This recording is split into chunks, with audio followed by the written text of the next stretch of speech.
میں آج سیرت کے اس جلسے میں آپ سے کہنا چاہتا ہوں، خدا را اپنے خولوں سے نکلو، اگر ان خولوں سے نہ نکلے انہی خولوں میں مار دیے جاؤ گے، انہی خولوں میں بند مار دیے جاؤ گے۔ کیا ظلم ہے؟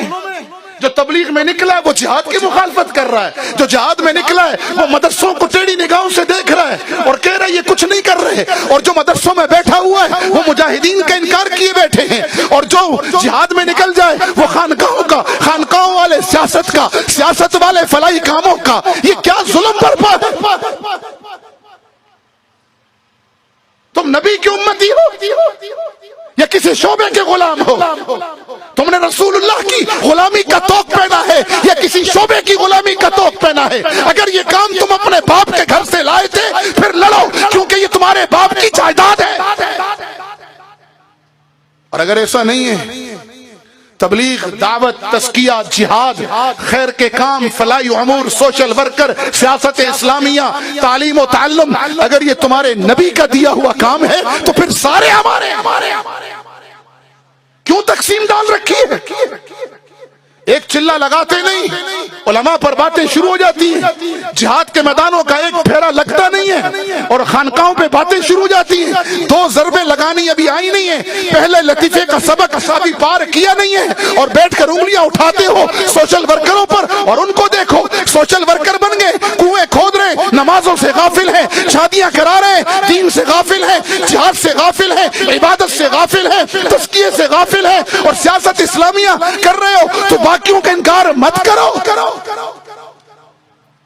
بنفسی ہی، نہ میں مدرس ہوں، نہ صوفی ہوں، نہ مبلغ ہوں، نہ مجاہد ہوں، نہ سوشل ورکر ہوں، نہ سیاستدان، کچھ نہیں۔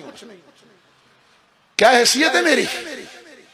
مجھے تو آقا کی نسبت ملی ہے نا، اس نسبت نے مجھے یہاں پہنچایا، ورنہ میری حیثیت کیا ہے؟ آپ کی حیثیت کیا ہے؟ نکلو ان خولوں سے، جوڑ کے مینڈک مت بنو۔ تم تو رحمت للعالمین کی امت ہو، تمہیں پوری دنیا کی ہدایت اور غلبہ دین کے لیے نکالا گیا۔ تمہیں کہا گیا کنتم خیر امت اخرجت للناس، تمہیں کہا گیا ہے کہ لیظہرہ علی الدین کلہ۔ تم جوڑ کے مینڈک بنے ہوئے۔ تبلیغ اگر تمہارے باپ کا، میرے باپ کا کام ہے تو پھر لگے رہو، پھر سب کا انکار کر دو۔ جہاد باپ کے گھر سے لے کر آئے ہو تو سب کا انکار کرو، ایسا نہیں ہے۔ میں مجاہد اس لیے ہوں کہ میرا نبی مجاہد اعظم تھا، میں مبلغ اس لیے ہوں کہ بلغ ما انزل الیک من ربک۔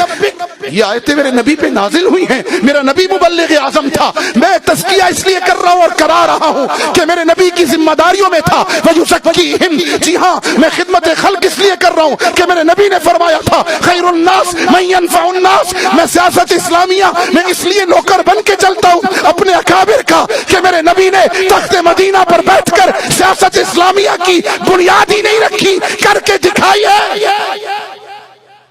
اور میں مدرسوں کا نوکر اس لیے ہوں، میں علماء کی جوتیاں اس لیے سیدھی کرتا ہوں، ان کو وارث انبیاء اس لیے سمجھتا ہوں کہ میرے نبی نے فرمایا انما بعثت معلما، اور میں تو آیا ہی معلم بن کر ہوں۔ تو اگر محمدی ہو تو پھر اعلان کرو مدرسے بھی ہمارے ہیں، فلاحی کام بھی ہمارا ہے، تبلیغ بھی ہماری ہے، جہاد بھی ہمارا ہے، سیاست بھی ہماری ہے۔ اگر تبلیغ سے انکار کرو گے گمراہی پھیلے گی، دعوت کا کام چھوڑ دو گے گمراہی پھیلے گی، اور اگر تعلیم و تعلم کا کام چھوڑ دو گے تو امت میں قصے کہانیاں رہیں گی، رسوخ فی العلم اور سندیں ختم ہو جائیں گی، پھر زال اور مزل ہوں گے۔ اور اگر تزکیہ نفس چھوڑ دو گے لوگ شیطان سے بڑے نفس پرست بن جائیں گے، اور اگر جہاد چھوڑ دو گے تو 1.5 ارب ہو کر بھی ذلیل ہو جاؤ گے، اور اپنے بھائی کے منہ میں خود نوالا نہیں ڈالو گے تو کافر این جی او نوالا ڈالیں گی، ایمان لے جائیں گی۔ اور اگر سیاست اسلامیہ کے علم برداروں کے ساتھ نہیں چلو گے تو تمہاری اجتماعی قد کو، کمیونٹی کو بدترین نقصان سے دوچار ہونا پڑے گا۔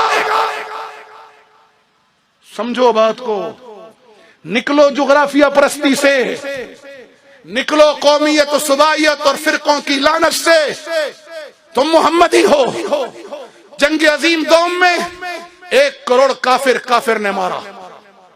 جرمن نے فرانس کو مارا، فرانس نے جرمن کو مارا، جی ہاں اسی برطانیہ نے جاپان کو مارا، اسی جاپان نے امریکی بیڑوں کے اندر اپنے جہاز ڈال کر بحری بیڑے توڑے، اور اسی امریکہ نے پھر جاپان پر ایٹم بم مارا.